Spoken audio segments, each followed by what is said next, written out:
having self-acceptance is the whole core a lot of the time of people who have fear of the camera. I think the things that we're concerned about, people maybe judging us on video, are the things that we haven't accepted in ourselves.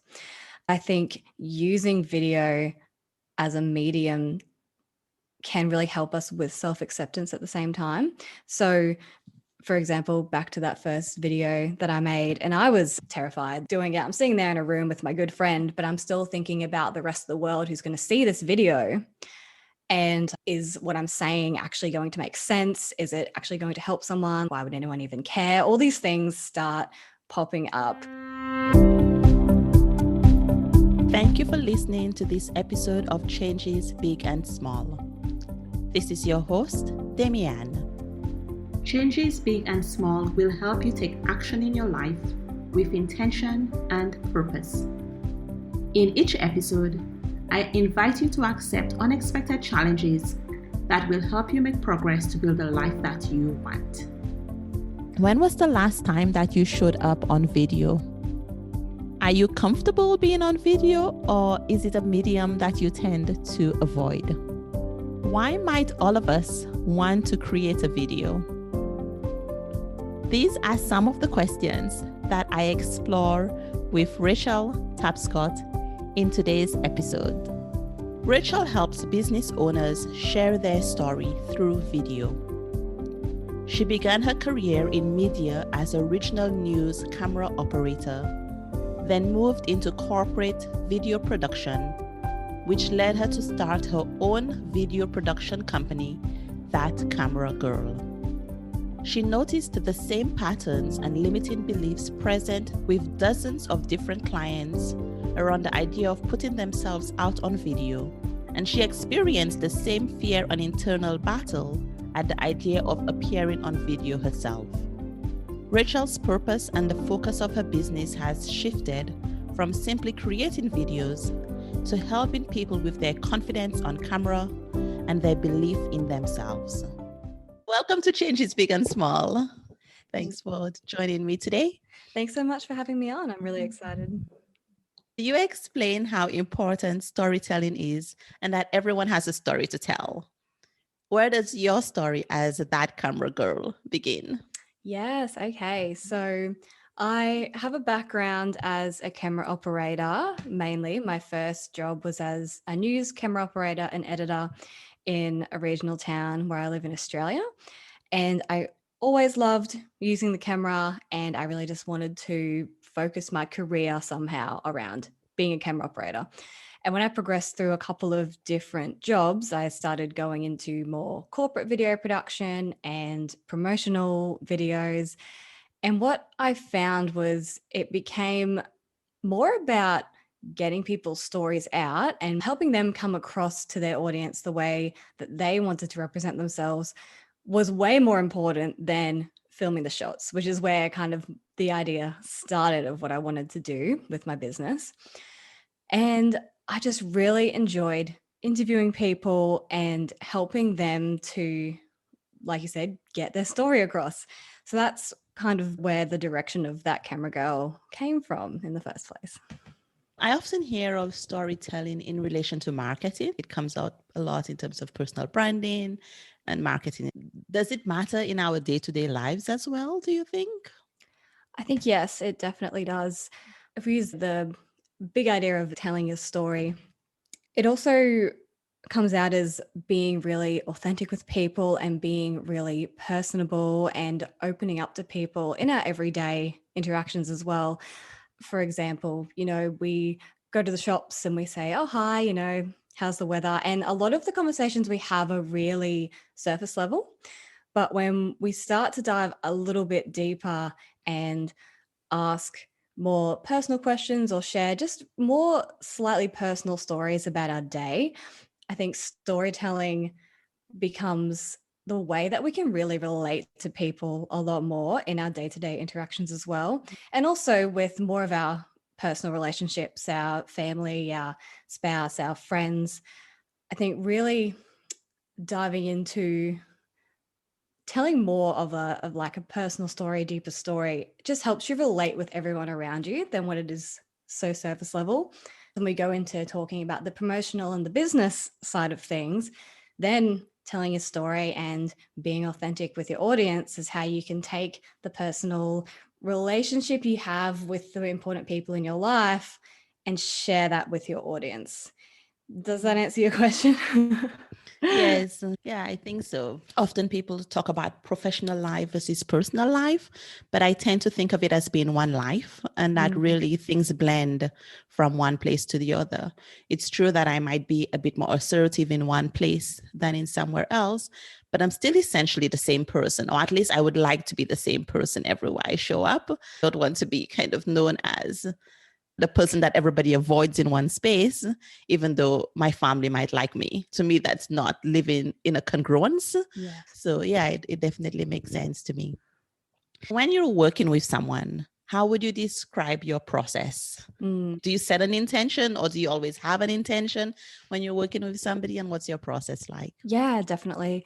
I think the intention is almost always the same now, and it's helping that person to kind of come out of their shell and share what they really want to share with their audience, and to help them feel comfortable and confident to do that. And that can be from looking at a promotional video perspective, or now, especially with the world of COVID and like lots of businesses having to move online, even doing that with a course creation type situation where that person is then taking what they would teach people in person, putting it on video to put online, but still letting their personality come across so they can connect with people through a screen rather than in person.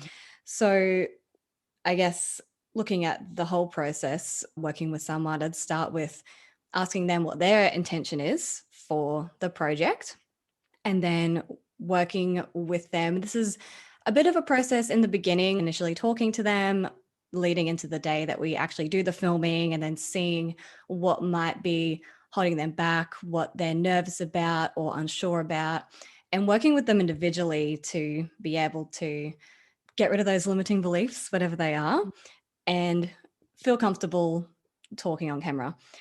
A lot of the time, it's just getting them to talk to me first as the person in the room, and looking at talking to camera, not as you're talking to the whole world and it's going to be, out there and there's thousands of people, but you're only ever really talking to one person. Like I'm talking to you now through a screen, we're having a conversation.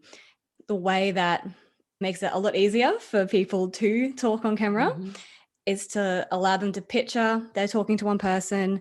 And if that means they're literally just talking to me, I'm sitting behind the camera, but they're just having a conversation. So it's just taking it back down to make it really simple and making it fun, and not about I have to be perfect and, I have to look a certain way. It's helping them to deliver what they want to deliver in a way that feels comfortable to them for one person. So in a nutshell, that's what it looks like. Yeah, that one person idea really resonates. My sister works in social media and the healing space. I've been working with her in terms of the podcast recently. And so one of the things she had me do was create a persona of who's the person I'm talking to when I'm creating the podcast. I've heard about how important this is before, when you're creating something, when you're making a video, when you're speaking in front of an audience or whatever it may be. And so I understood it conceptually, but when we actually did the exercise of putting it down on paper, I was like, oh, when I think about it this way, it really does change what I say.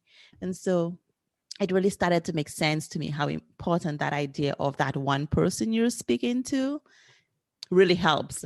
And I guess some people might think, oh, but then aren't I missing a lot of other people? But I don't think so. That's kind of the thought process I've had to go through myself, in terms of, if you don't even know who you're talking to, then you miss 100% of people. Exactly. Whereas at least if you focus on one, then you're making that connection with at least one other person, which is enough, I think. Yeah, I think that is so important. You've really got the nail on the head there, where if you try to talk to the whole world, it's probably not going to resonate with many people because it's too broad and too vague.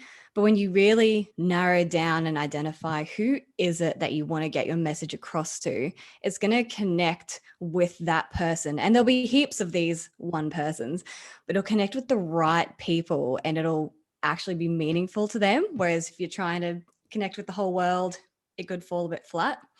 If you're a business owner, it'll help the right clients and customers come to you, and the wrong ones, they won't feel the energy and they won't feel that connection. So they won't come, but you will be attracting the right people, which at the end of the day just is a win-win-win for everyone. I guess it's also about being respectful to yourself in some ways, because when I speak to one person, I'm also being myself. Like I'm being who I want to be in that moment, not who I think everybody wants me to be.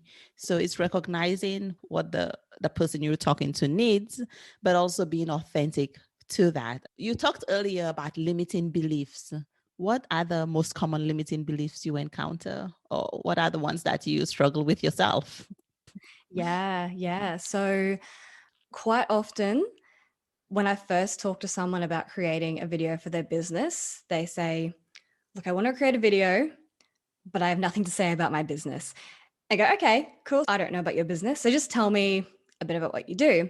And they can talk to me for 10 minutes without even taking a breath about all the stuff they do and what they love doing and who they're helping, what their product is, whatever that may be. But it's the idea of it's not going to be perfect is what is holding people back. So they can easily talk to me about what their business is about. They talk to it with their clients all day, every day. But the idea of having to put it down on video and it not coming out perfectly the way they want it to, that perfectionism is probably one of the main limiting beliefs that I see and also have experienced as well when I first put myself in front of the camera, because I would, be helping people with this all the time, but I'd never really done it myself. So I sat in the chair with the camera on me. I go, okay, I really understand how my clients feel now. You have that kind of daunting feeling. And the first video that I did, ironically, it was about having confidence on camera. And it took me about 45 minutes to film 5 minutes worth of usable content because you get into that zone, you kind of psych yourself out.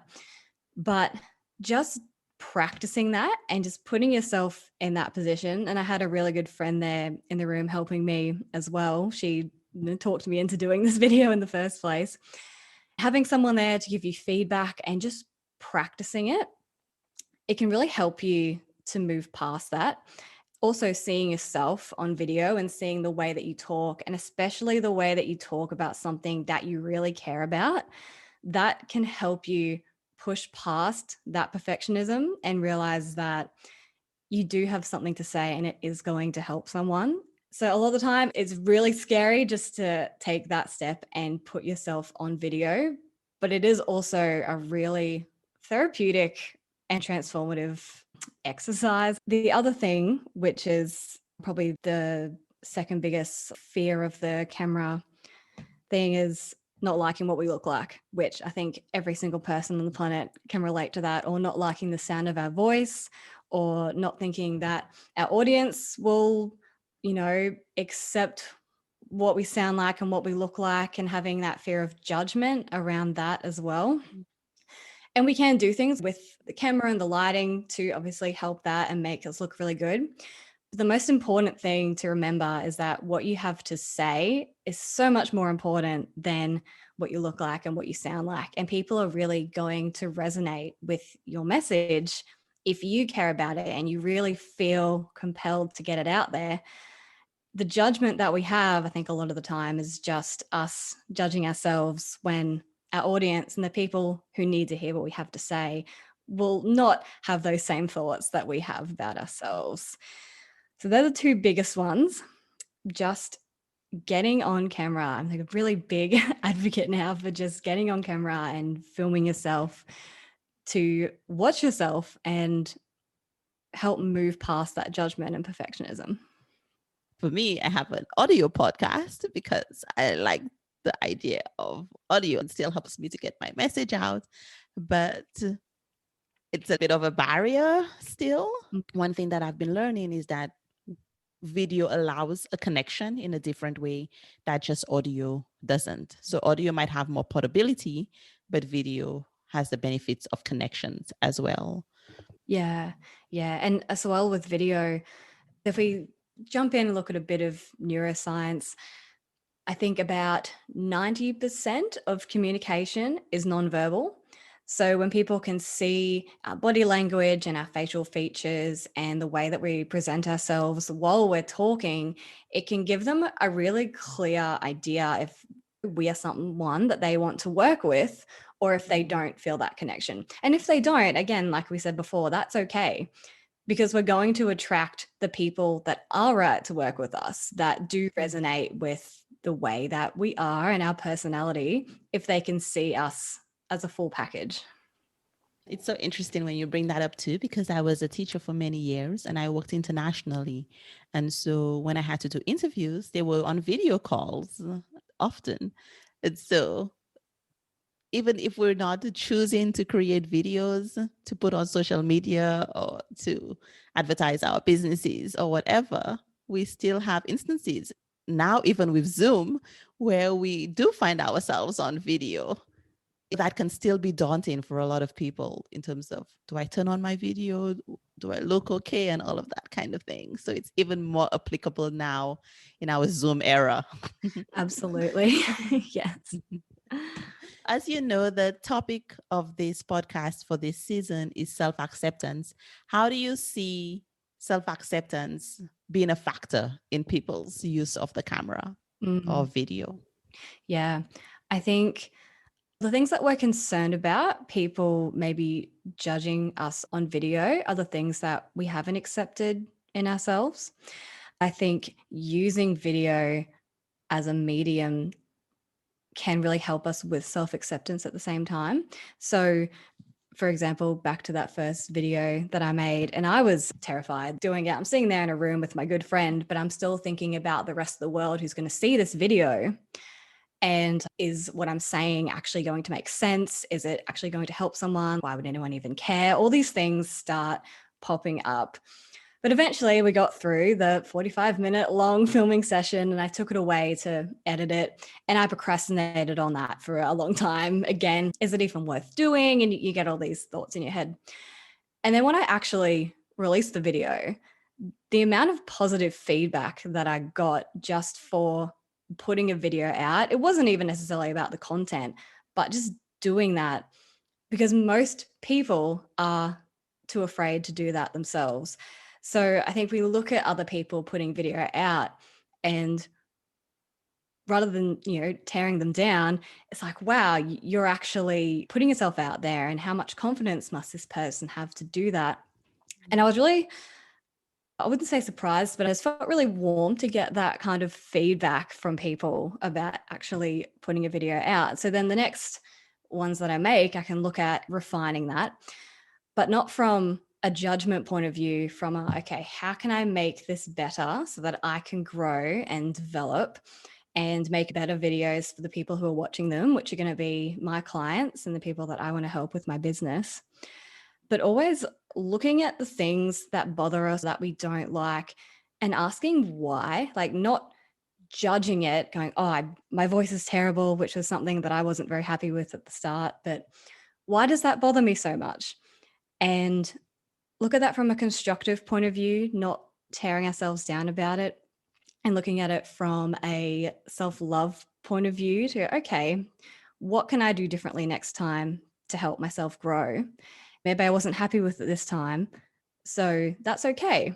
Let's look at it and move on, and we'll try and do better next time. So using it as feedback for yourself as well, when you vocalize the things that are in your mind, when you're talking about your business and things that you care about, or when you're trying to teach people something, I think actually speaking it out loud and using video to do that helps you to figure out what your purpose is, what your direction is. And as an exercise in itself, whether you're aware of it at the time, it can really help you move into more self-acceptance just by doing it over and over again. As you were speaking, the word that was coming up for me was curiosity, because I think curiosity is much more neutral than judgment, for example. So if we're Mm. curious, we're looking to see what can we learn from this, what's happening here, what do we notice, and all of those kinds of things, which does allow for improvement if we wish, but it also allows us to notice the things that went well as Mm. well. That really ties in to the idea of change is big and small, because I actually thought about calling it the curiosity closet at some point when I was brainstorming names. To me, the whole thing is that often we won't start something because we expect that perfection, or we don't really know how to get to the level we want to be at yet. Yeah. But I really think that as we start doing this, as we take action, then we begin to be open to more possibilities. We actually start learning and the path becomes clearer for us.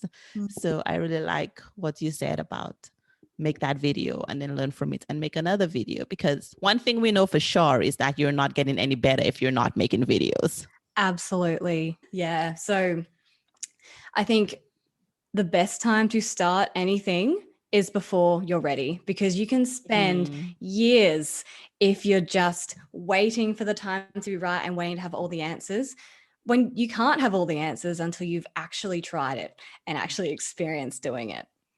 The first video, even if it's terrible, no one actually has to see it, but you've just done it for yourself so you can see what that looks like. And what you said as well about you're not going to get any better if you're not doing it. It's just like if you're working out in a gym and you're working on building your muscles, it's going to be really hard for the first few weeks, and then you get into a flow, and then you notice your muscles are growing, you can lift heavier weights, and what you were doing for your main workout before becomes so easy. That's what you're warming up on.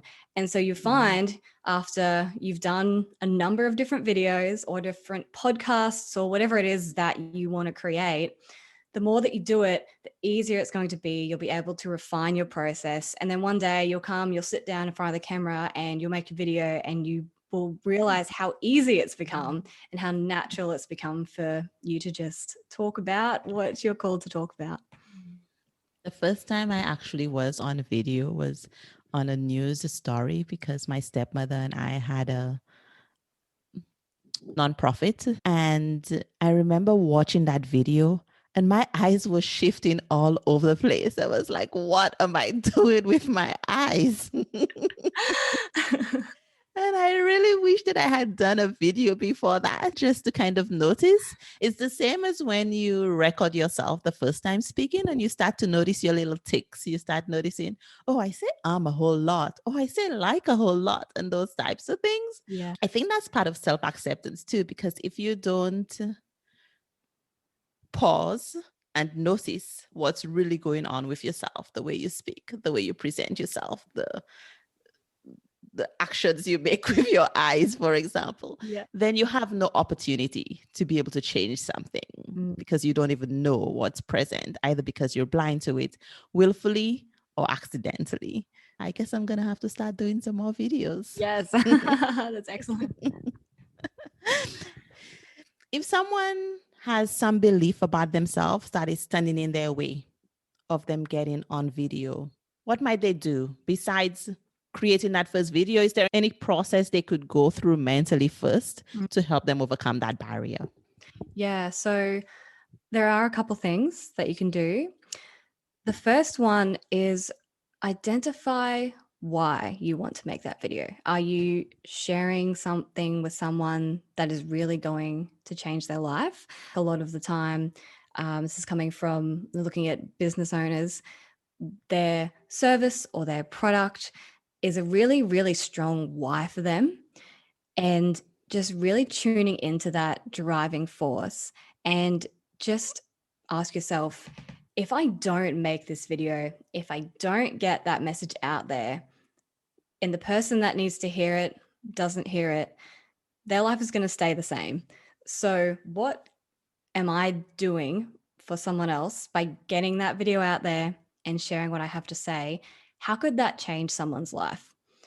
So That is the first thing. What is your why? And it has to be really, really strong. If you are really anxious and really terrified of the camera, then you have to have a really strong why to help you drive through and do that.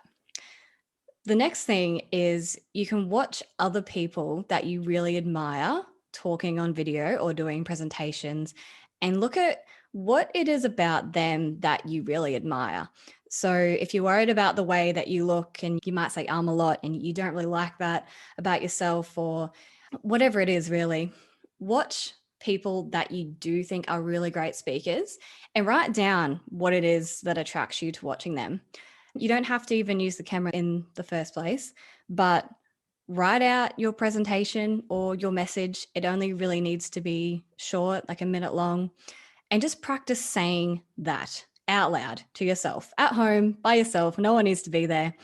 And just practice talking out loud, because I think a lot of the time, and especially if we're working at home by ourselves now, we might not even talk to people that much and hear our own voice that often. So it is quite foreign to start with if you're not used to talking and presenting. So write out a bit of a script if you want to, and just practice saying that out loud. And if you say it in front of the mirror, you can work on incorporating those attributes that you've written down that you like about watching other people speak. The third thing is just to practice. And again, no one has to see this. You just have to do it and just see what it feels like and what is bothering you about it. If you do feel really nervous when you're sitting there with the camera in your face by yourself, just write down what is going on there, what is making you feel so uncomfortable, and see what comes out. It might surprise you what is actually holding you back from wanting to be on camera. But once you identify what that is, that's when you can start to move past it. My good friend helped me with my first video, and that was really helpful just to have someone else in the room to bounce my energy off. This is different for different people, but I find my energy is a lot higher when I am in a room of people. And when I do sit here at my desk and film videos for myself for YouTube, I have to really kind of summon the energy out of nowhere because there is no one to bounce off. So you need to kind of visualize that person that you're talking to. But when you do it with someone, especially when you're just starting out, and they can give you feedback, so definitely make sure it's someone that you trust and will be supportive in what you're doing. That can help you as well feel more confident in yourself and get another person's feedback on what it is you're doing and if your messaging is making sense, and you can work with them to help refine that as well. So they are the three things that you can go through yourself. So what is your why is the biggest one. And then watching other people that you love watching. It could be speakers or people who might work in your company or people on YouTube or even podcasters, and identify what it is that you really admire with them. And then practicing. Practicing is definitely a major one that is going to help us get through those concerns and insecurities and help you to be able to speak better and feel more confident on camera. I was listening to a talk recently, and the presenter said, "How do you build certainty? By practice." And that really made sense to me when he said that. I used to teach a unit in grade 9 on presentation skills. And so I would have the students do 2 presentations. One was a pecha kucha, which is a type of presentation where automatically the slides change after 20 seconds. And so you have to be really tight with your presentation. And the second style was a TED style presentation. One of the activities they had to do was watch TED presentations, only because I know that there is a lot of practice and a lot of preparation that goes into TED presentations. So they would have to watch those and create a list of the criteria that they thought made the presentations effective and then present it themselves. And it was an amazing activity because some of the students who were not engaged in other things just went up there and talked and was so captivated. They had that storytelling gift.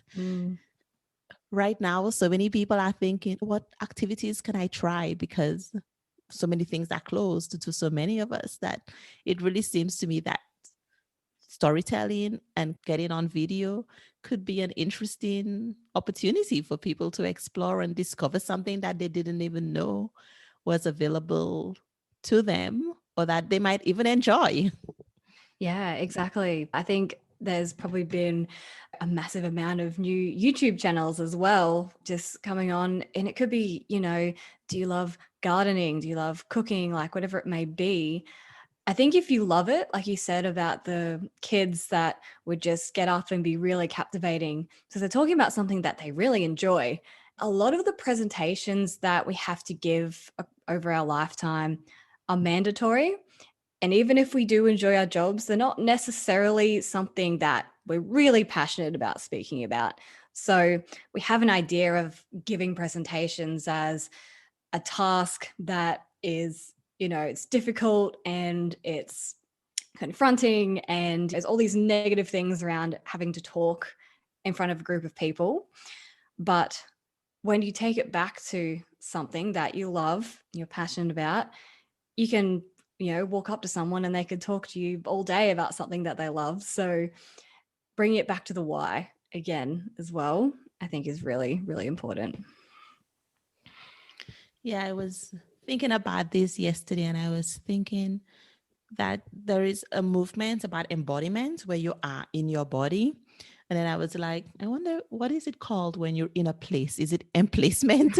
I think so often when we travel, or at least when I travel, I'm not in the photos I take. I'm not in the videos I take. I take them of the nature of the landscape. And I decline the offers from friends to be in videos quite often. And so I was thinking, what is that all about? Where does that come from? It occurred to me that part about being in judgment about myself, prevents me from truly being in the moment and experiencing a place because I set up those barriers or these controls in that moment. No, I can't be in the video. It's so consuming when I could really just be enjoying the moment of having fun and being playful as we made a video in our travels. So I was like, wow, that may be something that I'm losing with my barrier to being on camera. Yeah, that's a really, really good point. That's just in our everyday life now as well, because you go anywhere and instead of enjoying the moment, a lot of times we're taking photos and videos. But like you said, instead of just enjoying the experience, because those barriers are there, they're so strong, it's kind of like separating us from that moment in a way. What I'd say is, again, ask yourself why. What exactly is it that's coming up when you're experiencing those thoughts in our everyday life? And break it down to what it really is about and start small. If you don't want to jump on video and talk about your life story to start with, you can do it in a small way like that, which is taking photos and videos with your friends. I think that is another way just to start getting used to that as well in your life. Earlier, you gave us a process that we could go through so that we can build some confidence for us to make that video. If somebody has a few minutes right now, 1 minute, 5 minutes, 10 minutes, I don't know, a whole week, and they're interested in taking that first step, do you have an invitation or a challenge of what can they do starting today? Because we really like to focus on action. Yeah. To be able to be more comfortable with video or to get that first video out there for themselves or for others. I would say I'd call it the elevator pitch video exercise. Something that we do when we first record a video, say that the script goes, "Hi, my name is Rachel and I run That Camera Girl. I do this." It's a few sentences. And the first thing we do is say our name. And a lot of people will skim over their name, like it's not very important. So the very first part of the exercise is saying your name like you mean it with a full stop on the end. So instead of going, "Hi, my name's Rachel and I run That Camera Girl and I help business owners feel more confident on camera," and you sound really nervous, not sure of yourself, become sure of your name and what you do. And this can be like a 30-second video that you record. And once you get used to doing this, you can make an actual video with that information to put on your website or on your socials as an introduction video to you, which is the first video that I work with a lot of my clients. So it's a really quick rush through elevator pitch type situation. You work on that 30 seconds to go, hi, my name is Rachel Tapscott and I run That Camera Girl. I help business owners with this, and everything that you say, you sound really sure of, but it helps you to refine what your message is as well for yourself. And then super short, you probably already have a bio written, so you can just read out your own bio, but practice saying it like you really mean it and you really are excited about what you're doing. And then record that in a 30-second video. I like that. I took a course from Seth Godin.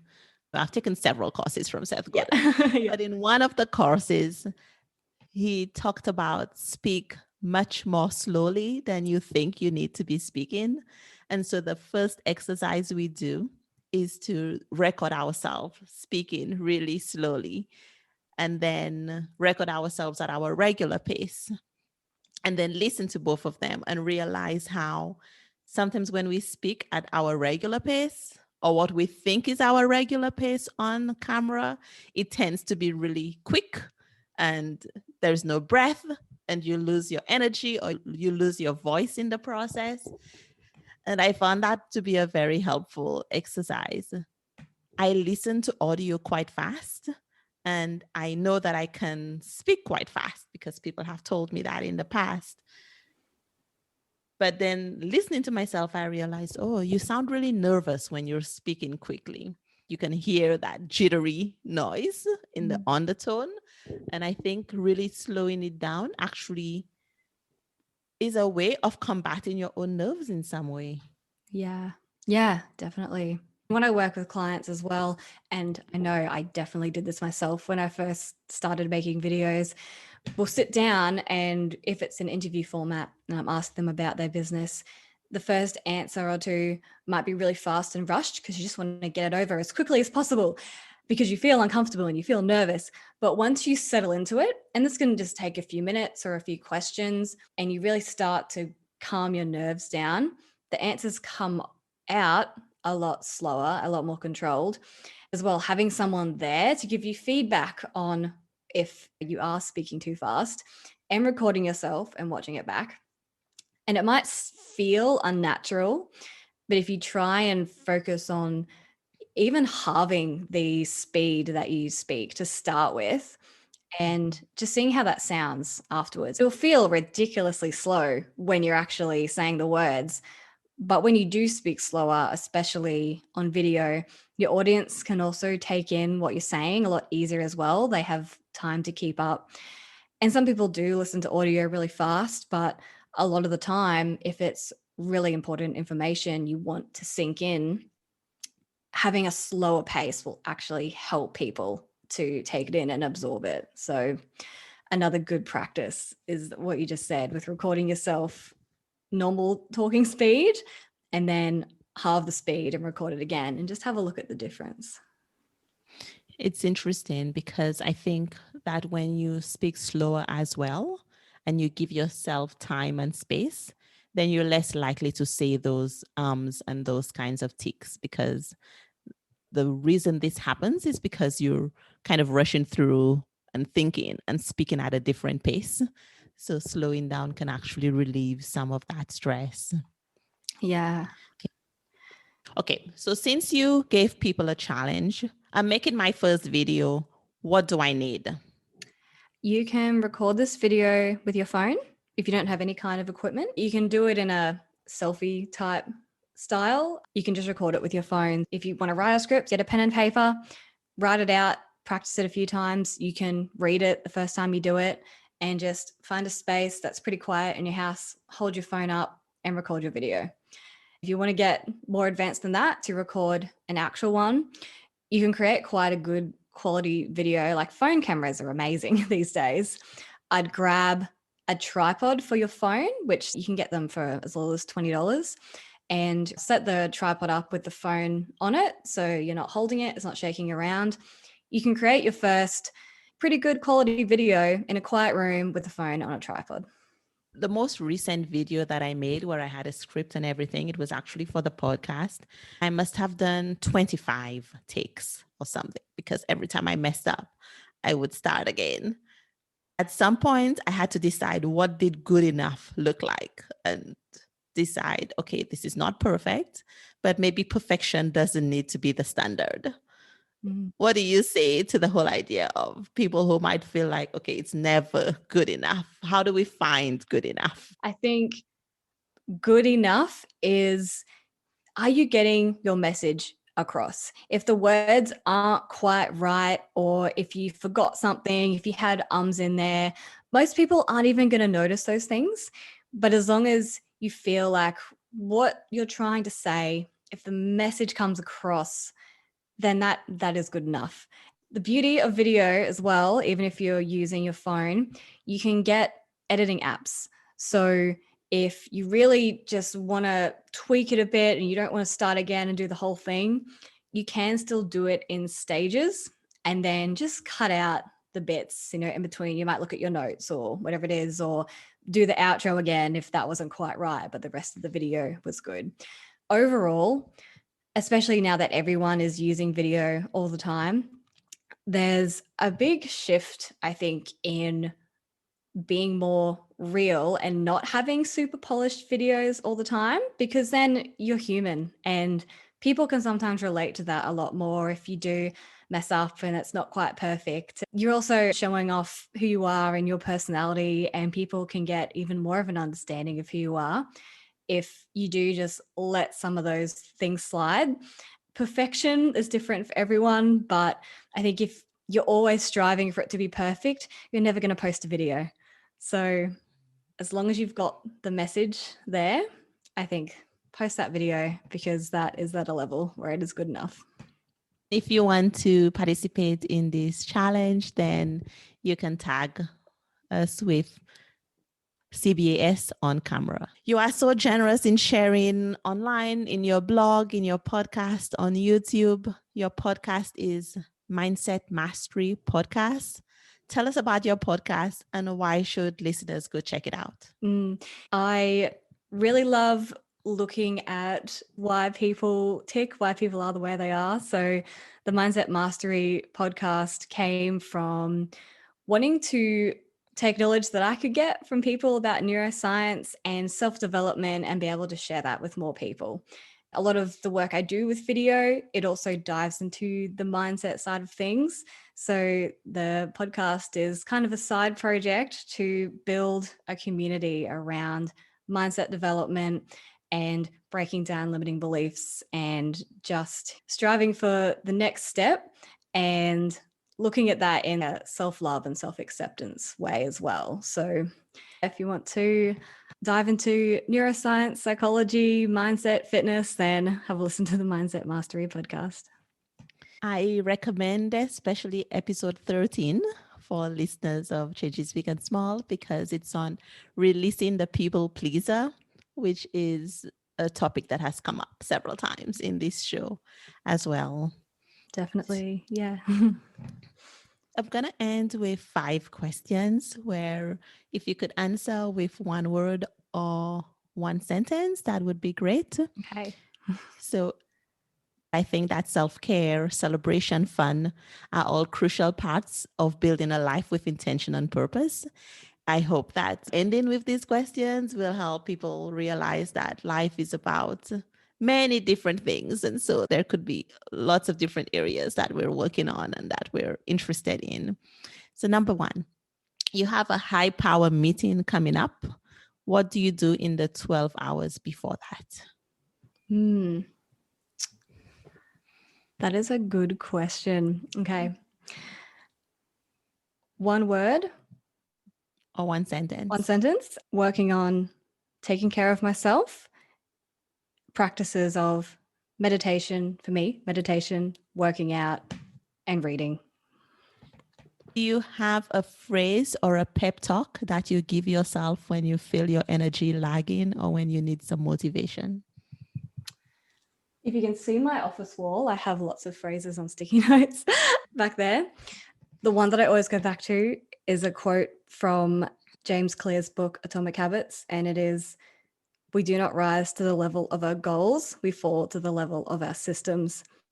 This is a long answer, but the reason for that is when you're lacking motivation, it's normally in the day-to-day, but keeping the good systems in place to get to those goals is what it's all about. So lacking motivation, it all comes back to this is part of the system, which is going to take you to your goal in the long run. So where do you live? And if you have guests, what's the first thing that you show them or the first place you take them to? In Brisbane? Oh, that's a good question. I'm a coffee lover, so I would take them to one of my favorite coffee shops in the city. Yeah, I would take them to one of my favorite food and coffee places. Oh, I like that answer. And the last one, you are given the gift of time. You have a free day and you can do anything you want. So you have some time affluence. What are you doing on that day? I love fitness and working out, so I will be doing some kind of physical activity, hiking or sport, something like that. Will there be some coffee involved? Definitely coffee to start the day, followed by a fun physical activity. Thank you for playing along and being such a great guest. Thank you so much. It was really good to talk to you, Damian. Rachel's links to her website and to her social media will be in the show notes. So please show her some love. Thank you so much once again, and have a nice rest of your day. Yeah, thank you so much. You too. It was really great to meet you and talk to you. Yes, same here. I hope you've enjoyed listening to this episode of Changes Big and Small. If you know someone else who will benefit from this episode, please share the link with them.